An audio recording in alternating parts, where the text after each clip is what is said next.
So, good afternoon guys. Ayan na naman. So, napakaganda po yung aming bundok na Mount Tuwak. So, natatabunan talaga ng fogs. So, natabunan ko siya fogs and di ko siya makitaan kung siya kanindot. Mao na among Mount Tuwak diri sa Daansuyan. So, nindot kayo siya. Kaya natabunan. Oh, fogs o gambon. Natabunan siya gambon.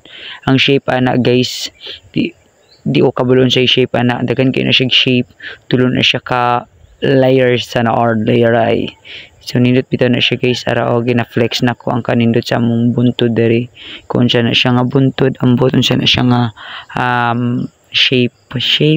So by the way guys, gaulan diri jud gaulan ngano natabunan na siya fogs ang among buntod. So maganda po yan and nagsaksak sinagol man akong istorya ay na Bisaya na Tagalog. So basta ayaw lang tanaw sa kung ano paminawa lang sa tuno sana all tuno. So gina zoom ako kay para makitaan jud pero ulan jud ara na jud siya nga walay fogs nabili na jud nga anindot jud kaayo nagpahiwatig nga anindot jud kaayo.